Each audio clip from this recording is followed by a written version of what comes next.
بسم الله الرحمن الرحیم.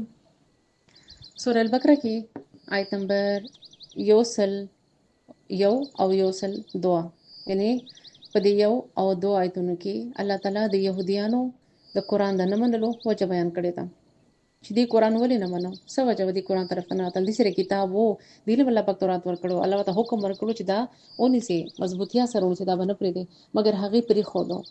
وجه څه ده؟ دا بیا په یوسل دویم کې، یعنی په دې دویم آیت کې به الله تعالی بیان کړی دا وتبعوا ما تتلو الشیاطین علی ملک سلیمان، او هغه اصل مقصد پرې خو دو، دې کتاب پرې خو دو او په جادو پسې خطل.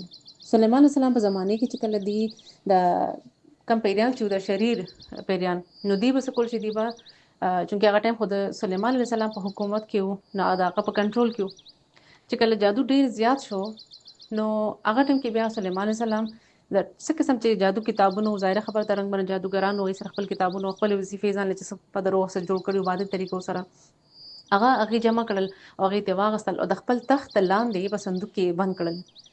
بیا چې کله سليمان عليه السلام وفات شو نو دا هر څه چې دي د يهوديانو په څه طریقې باندې، یعنی یو شیطان د انساني شکل کې يهوديانو لاړو او هغه ته وی چې تاسو یو خبره ته کومه چې اصل جادو وجه سوا، یعنی سليمان عليه السلام پتا سو باندې جادو کړی دی. هغه وته چې څنګه هغه ورته لاړلو اکه چې کوم تخت لاندې کوم صندوق هغه ورته کولو کې خپل چې دا وګوره سليمان عليه السلام پتا سو لکه حکومت دا څنګه نه کړي بلکې د جادوی در باندې کو په دی وجه. حالانکه هغه خو الله تعالی فرمایي چې بلکې دی الله تعالی دا هم ښکارا کړل واضح کړم باندې چې کوئی هغه پیغمبر وو، الله هغه حکومت ورکړو هغه جادو نه، جادو خو کفر دی، هغه دا کفر نه کړی. سليمان عليه السلام چې دی هغه داسې کار نه دی کړی. دا خو اصل کې الله فرمایي ولکن الشیاطین کفروا، اصل کې شیطانانو دا کفر کړی دی، یعنی دا جادو چې دا يهوديانو ته دا هغه خولې دی. په هغه وخت کې دا هغه شو کوم ډیر زیاتو دي سونو سره نو ځکه جادو هغه زده کو. جادو په باره کې نن سبا ډېر خلک رنګ برنګ خبرې کوي، څوک فلا جادو کو بیمار شو، چا زموږ کر مصیبت راغی. بهرحال مختلف سيزونه دي، مختلف بیماری دي، مختلف تکلیفونه دي، رنګ برنګ سيزونه دي خلکو کرا او د ارشق خپل ذهن مطابق سوچ ته چې دا دی وجه کېږي دا دی وجه کېږي. خو خیر موږ الله تعالی قرآن او حديث کې حل خول دي چې څنګه به تاسو جادو نه بچ کوئ. کچره د جادویي پجامه دي او کړی شي یا څوک ځان حفاظت کول غواړي د مخ کې نه نو څنګه به حفاظت کوي، څه طریقو سره باغ بچ کېدی شي. د دې آیت هم دا سبق دی چې الله فرمایي چې په داسې سيزونو کې مان خلې کم چې به مقصد لري او کفر ته انسان رسي، انسان مایوسي ته رسي. جادو انسان ولې کوي؟ جادو چې څوک کوي نو هغه سره د الله نه مایوسي، هغه د الله نه امید نه، هغه ته پته نه چې کې دي چې دا علم ورته لکه بالکل نه چې ته علم نه غستې چې ته وخت نه ورکړي دین او قران نه، حالکه کم سیز دی چې دغه حل نشته په اسلام کې. قرآن او حدیث موږ ته هر یو شی وړوکی نه وړوکی او د غټ نه غټ سیس بیان کړی دی، وضاحت راته کړی دی.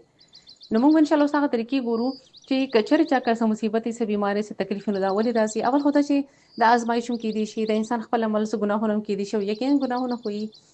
خو بهرحال موږ له دا خیال ساتل پکار دي چې موږ څنګه ځان بچ کو. موږ ته نبی صلی الله علیه وسلم سم مسنون طریقې سره دسي او دعاګانې وظیفې خولې دي ان شاء الله چې موږ د جادو نه خاص کر اصل جادو خو د شیطان موږ اصل دشمن نه داغه نه بچ کېدو لپاره موږ ته الله پاک مختلف طریقې خولې دي.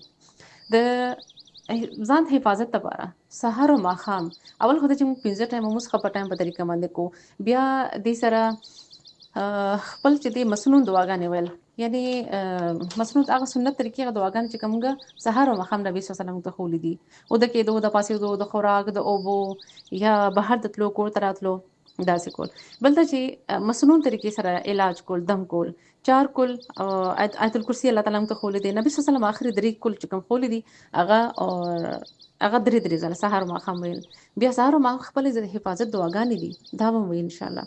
بیا چې انسان ګناهونه پرېږدي اور اسه قسم لکه په کورونو کې چې تصویرانی میوزیک یعنی دا چې کوم ټنګ ټکور سيزونه دي ګنبله داسې سيزونه چې دا کور نه کول پکار دي، ځکه چې کم کور کې ډېر مصیبتونه بیماری راځي نو دا غي مین وجه دام کیتی شي چې په کم کور کې دا ټي وي لګیدلی میوزیک او داس قسم سيزونه یا تصویرانی نو ګناهونه ول کارونه بکی کیږي نو ادي وجنه هم انسان بیمار کېدی شي یا داسې قسم مسلې پیدا کېدی شي.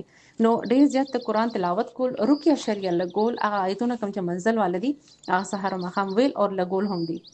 بیا بسم الله الذي لا يضر مع اسمه شيء في الارض ولا في السماء وهو السميع العليم. دا دعا نبی صلی الله علیه وسلم سحر مخام درې ځله کړې و. بیا اعوذ بکلمات الله التامه دا دعاګانې ان شاء الله تاسو شیر شي دا هم درې ځله سحر مخام ویل دي.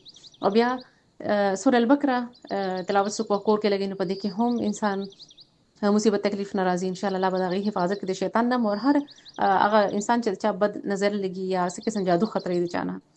بیا چې د جسمانی صفایي کول، د جسم خپل پاک ساتل، د کور صفایي کول، تهجد مونځ کول، د باتروم تلو نه مخکې دعا کول، ځکه چې باتروم کې شیطانان چې هغه مده سرونه کې ان شاء الله.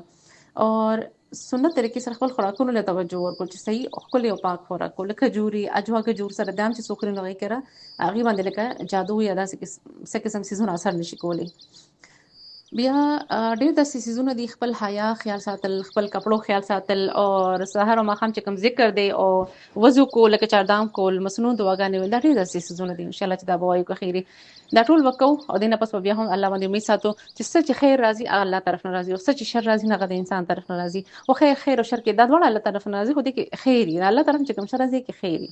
نو بهرحال امید ساتل دي انشاءالله، دعا کوو که خیر چې الله دې موږ ته توفیق راکړي نیک عمل، او الله دې موږ د جادو د داسې قسم مصیبتونو تکلیفونو وساتي، او ژوند د هر سبب کې راځي خو هغې باندې الله اجر هم ورکوي. او خیر موږ ته نبي صلی الله علیه وسلم طریقې ښودلې دي، انشاءالله موږ ځان بچ کړو. الله دې موږ د ټولو حفاظت وکړي، او پکار دی چې موږ سنت طریقې سره ښکلي چې څه قسم مسلې چې موږ دین په معامله کې لکه خپل د هغې حل راوباسو انشاءالله. جزاک الله خیر.